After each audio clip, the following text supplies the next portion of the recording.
Yo, we're back with a gym video. I know these videos get the most views on my channel. I think it's just a lot more interesting to the masses than my book reviews, right? But we're gonna get into it. We're gonna be speaking about the reason why I stopped chasing PRs at the gym, why I stopped ego lifting, etc. Now, I have to take you back, what, 6 years ago? 6 years ago? Yeah. So I used to be I used to be like one of the biggest ego lifters when I first started training, right? It was more of a thing where, so I used to go to the gym with my friends after school, and it was like a competition thing, like, who can move the highest weight? Social credit, the person who lifts the highest weight.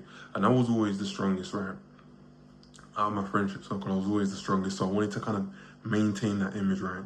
So when I was 18, I could always go for PRs, whether it's deadlift, whether it's bench press, but I've not done it since. And I was 18, I think I did my 1 rep max once. There was about 8 of us. We've just finished school. We're all around the bench. We're all around the bench. And it's like, okay, everyone's doing their reps, their 1 rep max. Okay, who can get the highest? It's my turn. I've got music blasting in my ears. I'm like, okay, I'm ready. Let's go. I'm excited. Let me show these guys who the boss is. I've gotten there. Horrible form, by the way. I managed to do 120 kilos bench PR, and it's not actually that much, but I was 18, right? And I've only been in the gym for a few months. So I was like, okay, this is impressive. I've only been here for a few months, and I'm doing 120 kg bench press. And everyone else was gassing me up, etc., etc., etc. It's like, yes, let's go. Like, this guy's mad strong. Yo, do you want to know what actually happened? Man, I injured the hell out of my rotator cuff, bro. My rotator cuff was messed up after that. I didn't do a warm-up or anything.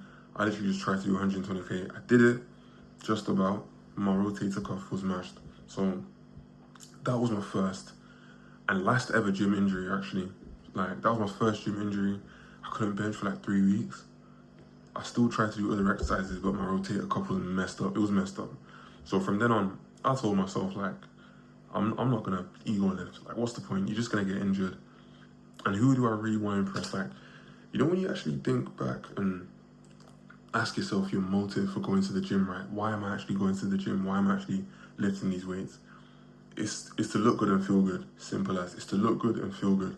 Now, I can't talk for everyone else, but I can talk for myself and why I stopped, ego lifting for PRs personally, because I actually realized I don't care what other men in the gym think of how heavy the weight I'm lifting is. If you think it's light, you can think it's light. If you think I'm weak, think I'm weak. I don't care.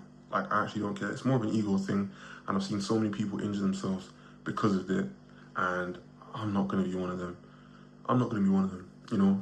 So I had to go back to the drawing board. There was even a point where I was like, my form was not good at all, because I was ego lifting on everything. I was moving the heaviest weights, but I was doing it with the horrible form.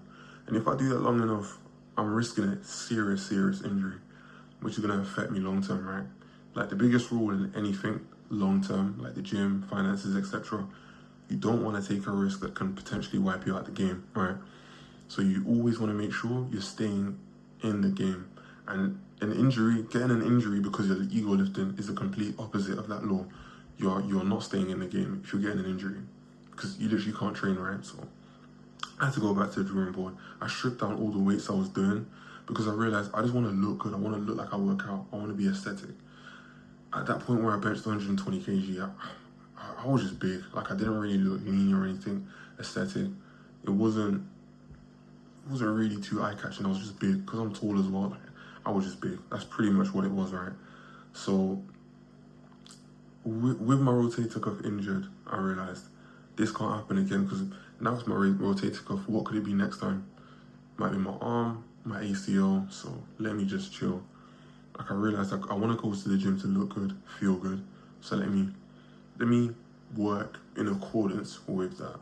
Like, I feel like a lot of people that do gym, they go to the gym, they work out just to kind of impress other men. It's a bit, it's a bit on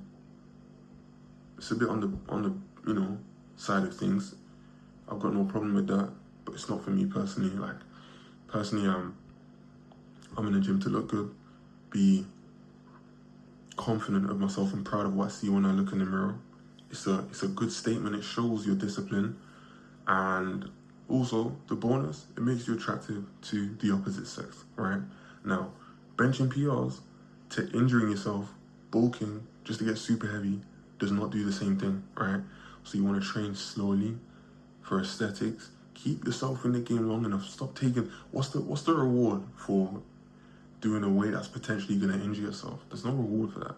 There's no, okay, the reward is you might get a couple of people looking at you in the gym, like, yeah, well done, bro. Well done, bro.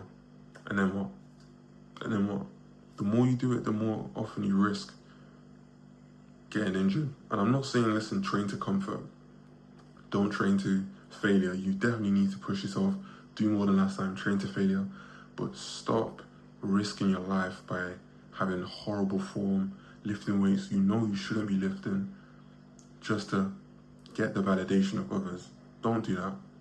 Don't do that. And I guess in a way, we're all trying to get the validation of others, right? Whether you're going to the gym to impress other men with your numbers, or whether you're going to the gym to get more attraction from the females, right? But think about your goal. Think about the ROI of the way you're training in relation to that goal, and adjust it accordingly. So if you know you want to be aesthetic, but you keep doing 1 and 2 rep maxes, think, is the ROI of this activity actually conducive to me looking aesthetic? If not, change it up. Go to that 8 to 12 rep range, train till failure, push yourself, make sure you're doing the correct form, drop the weights if you need to, don't ego lift, be consistent, train consistently, eat consistently, and eventually you're going to get to your goal. Now, if you're trying to be the strongest man, if you're trying to be a power lifter, spamming 15, 10 reps every single set, it's not really going to do that for you, is it? So you want to make sure the way you're training is in accordance with what you're actually trying to achieve in terms of goals. Now, that's the reason why I stopped ego lifting. I stopped doing PRs. It doesn't mean anything for me. Like, it's not really sustainable. I don't really care about it. I don't care what other people in the gym think of the weight that I'm lifting. And it also gets to a point as well where when you train between like the 8 to 12 kg, the 8 to 12 rep range, right? You get to a point where you're undeniably strong anyway, and you don't need a 1 rep max to prove that. You're doing 10 reps for weights that people struggle with for 3 reps, because that's what you've been doing for so long, right? So now the main thing I chase is the mind to muscle connection, not the number. Is the muscle actually working? That's what I think about. Range of motion, the tempo, the eccentric and decentric, eccentric. I don't know what it is, but the way up and the way down. Strength follows anyway, like I mentioned, but also without the injury. So make sure that you're warming up properly, you're not ego lifting, and you're training in accordance with where you want to be. That's it for today. Short breakdown of why I actually stopped training for PRs. And yeah, catch you in the next video.